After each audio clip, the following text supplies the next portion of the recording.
Hello guys, this is James George with Creative Beacon, and today I have a really cool effect for you. And you've probably heard of this, but it's pretty cool for creating a really detailed effect with your photos. And here we have a wedding photo that looks like a couple's walking down a beach. And I'll include the link to this image in the post on my blog. But I'll show you some cool things that you can do with this. First thing I'm going to do is I'm going to hit Command J to duplicate the layer, or Control J on PC. Anything that I say Command with, that's on a Mac, you can just hit the Control key on a PC and it will do the same thing. So you have this copied so that you don't mess it up, and I'm going to just hide the layer. You don't need that. I just keep that just in case. This is not something that necessarily you need or have a smart object for, but this is pretty cool. So you have this image, and some parts of it are a little blown out, and it just seems blah. The image sort of seems blah to me. I mean, it's cool, it's interesting, you get the long stretch of beach, but with a little tweaking it can be better. And so what you're going to do is you're going to go up to Image, Adjustments, HDR Toning. I'll go ahead and flatten the document anyway. So just make sure you have a saved version of this so you don't save over your original. And so from here, you have default, and then you have all sorts of different presets. I'll flip through a few of the presets so you can kind of see some of the things that you can get, but your images will look really interesting. If you've got something that's sort of bland and you just want to just spice it up a little bit or make it a little more interesting, you can use HDR toning. And so some of these, will wash it out, and I'm just flipping through some of them.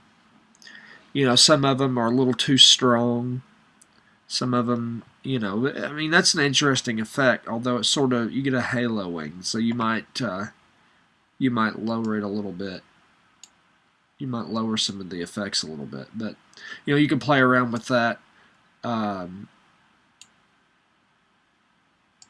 But you have these different settings in here that could really make an image stand out a lot more. Especially if you have one that is sort of blown out and uninteresting, or there's nothing really special about it and you just want to add a little extra oomph to it. This can do that. HDR toning. And so with just playing around with the different presets, you could get a lot of different effects. Like this one's a really detailed look to it. You can see, you can almost see every grain of sand just about. It's just a cool, interesting, contrasty look that you can get just with different settings. And see, this one's really just kind of faded out. I don't really like that much, but you can get a lot of different looks to it. And so, I kind of like this one, but okay, I'll just go to the default and show you the settings that you can use to control the different aspects of your image. And so, you've got your edge glow here, and what that's going to do is it's going to give your edges some glow. But if warning though, if you bump it up too much, you can really get that halo-y effect that you really don't want, because it just looks fake and weird. And so, this is the strength of the HDR toning, or of the edge glow itself. And so, just the different settings can see it, you sort of get a blurry, sort of dreamy effect. If you keep the radius low and the strength high, you can see that if I toggle before, where it's really just kind of washed out and boring, and after, it's a lot more dramatic and dreamy, and that would be right there. That would be a really cool look for a wedding photo. And so you can also check smooth edges, and you know, it'll smooth your edges of the boundaries of the parts of your image while keeping the details. And so you could keep that checked if that's what you'd like. Now gamma I don't really like to mess with. You know, 1 is default. And so you could see, like, if you lower that, it sort of blows out the image, and if you increase that, it grays it out. And it's just, I'd really just leave that alone. Exposure is going to make it darker or brighter, just like the exposure adjustment layer that you might create. And detail is where you can really get a lot of detail in your image. So I'll put that back down to 0, I believe.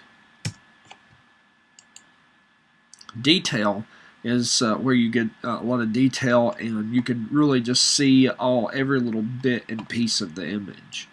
And so, like, I'll just bump it up, and you can see the effect it has. It has like it's almost like a really high-end sharpening. Just, you see every single detail, every little piece of a cloud, everything that's sort of gets faded away. Normally in the image it's sharpened at a high rate, and you can see little parts of the clouds that you couldn't see before. Like if you bring it back down to that dreamy effect, you know, this just looks like sky, and then you see a few clouds here. And if you bump up the detail, you could tell that there were little stratus clouds here and stuff that you couldn't see before in the image. And so it really is just a taste for your image. So you might, you know, this is what it was before. You had that sort of halo-y, dreamy, blurry effect, which is nice. But if you wanted more details, you know, you could bump it up and get some crisp look to it. So like 100 is good for this image because, you know, you don't have that blurry effect anymore, but you still have the drama of the sun, and it just, everything looks more crisp and interesting, and it's not as blown out. See, before it's really just blown out, and now it's more detailed and dramatic. See, the most dramatic photos have a mix of shadows and highlights. It's not all dark, it's not all light. You've got a mix of good shadows and bright highlights without being blown out. See, it sort of is blown out here, and so you might go back and do an adjustment layer and lower the exposure just a little bit in this section.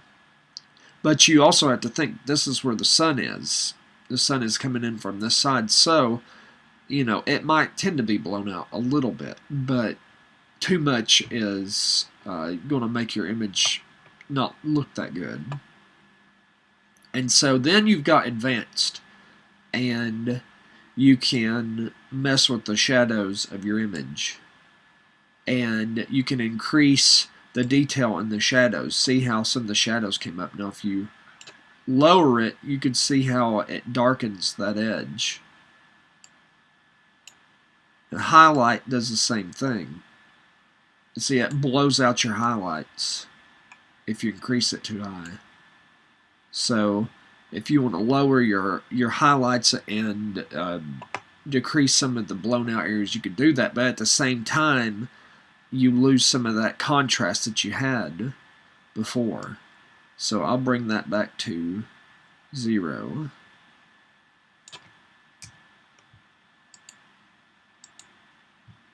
Vibrance is how colorful everything is, and you can really just bump up the power of your colors by adding vibrance to it. So the blues are bluer, the sun is more yellow, and again, just like in anything, doing it too much can really just, if you want to create a more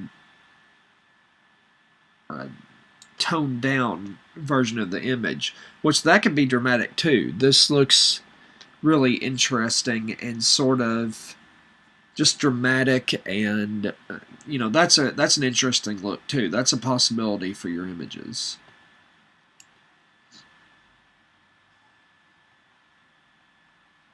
And so then the final setting is saturation, and that's just the intensity of the colors. And so you can see that the yellows get just almost neon, and the blues are much more powerful, and just the yellow sort of overpowers, since that's the tones that you're getting from the sun. It just overpowers the water, and so I would really keep saturation low in this image, because otherwise yellow is going to overpower everything in your image. And down here, if you click this little tick mark, you get a tone curve in histogram. So if you are more comfortable with using like a tone curve, then you can play around with it and see what kind of effects you get. So you get sort of a blue grayed out image with more detail. And so it really just depends on the effect that you're going for, but playing around with the tone curve, you can really get a lot of interesting results. And so if you don't like what you have, you can just click this little rounded arrow, and it will reset it back to a straight diagonal line. And that's what you can achieve with HDR toning. You can create some dramatic effects and increase the detail without making it look terrible.